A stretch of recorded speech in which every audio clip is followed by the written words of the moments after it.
true patriots have ever been. Perhaps they did not realize that I had filled this assignment with the full approval of President McKay. And perhaps they did not realize that President David O. McKay has not hesitated to speak out for freedom, even if some people have considered such patriotism as controversial. And neither will I hesitate. The fight to save the Constitution is not mere controversy, nor the fight against communism. In fact, it is a war with the devil, Christ versus Antichrist.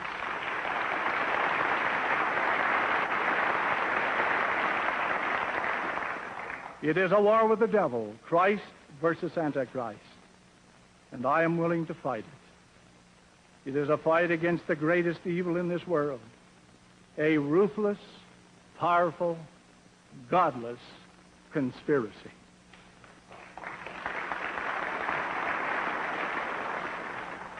J. Edgar Hoover has warned that the Cold War is a real war and that the threat is increasing. I agree. And unfortunately, we're losing the war. I think it is time for every patriotic American to join with neighbors to study the Constitution and the conspiracy. Subscribe to several good patriotic magazines, such as American Opinion. Buy a few basic books, such as Masters of Deceit, A Study of Communism by J. Edgar Hoover, The Naked Communist by Cleon Skousen, recommended by President David O. McKay in the General Conference of the Church, October 1959. Read You Can Trust the Communist by Fred Swartz, and so on. And then prepare to do some independent thinking. And remember that the organized who have a plan and are dedicated, though they be few, will always defeat the many who are not organized and who lack plans and dedication.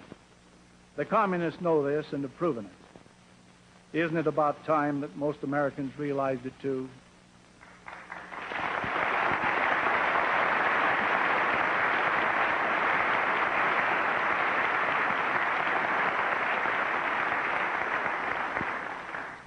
In conclusion, may I say that one of our most serious problems is the inferiority complex which people feel when they are not informed and organized. They dare not make a decision on these vital issues. They let other people think for them. They stumble around in the middle of the road trying to avoid being controversial and get hit by traffic going both ways.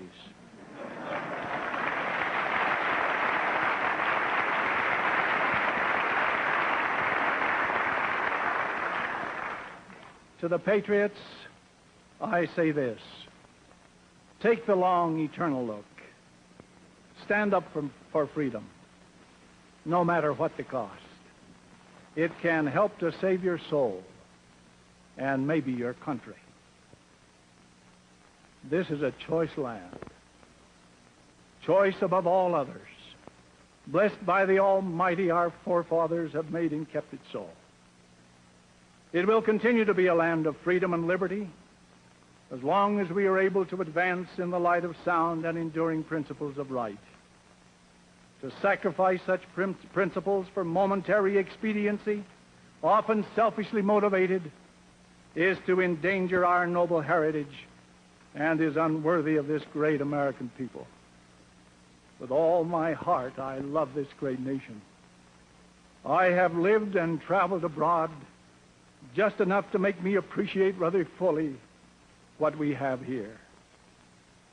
To me, this is not just another nation. It is not just one of the family of nations. This is a nation with a great mission to perform for the benefit of liberty-loving people everywhere. It is my firm conviction that the Constitution of this land was established by men whom the God of heaven raised up unto that very purpose. This part of my religious faith. The days ahead are sobering and challenging and will demand the faith, prayers, and loyalty of every American.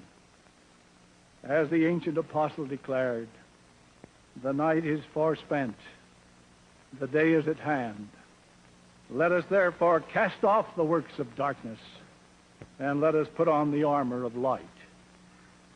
May God give us the wisdom to recognize the dangers of complacency, the threat to our freedom, and the strength to meet this danger courageously. Our challenge is to keep America strong and free, strong socially, strong economically, and above all, strong spiritually, if our way of life is to endure.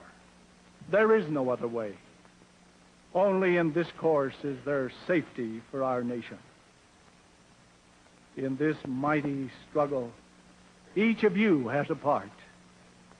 Every person on the earth today chose the right side during the war in heaven. Be on the right side now. Stand up and be counted.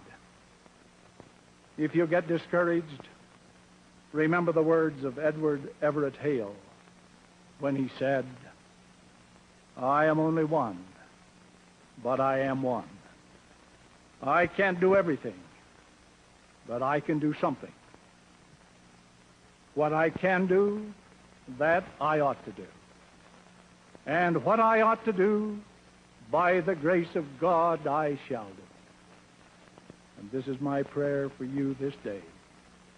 May God bless all of you, each and every one. Thank you very much.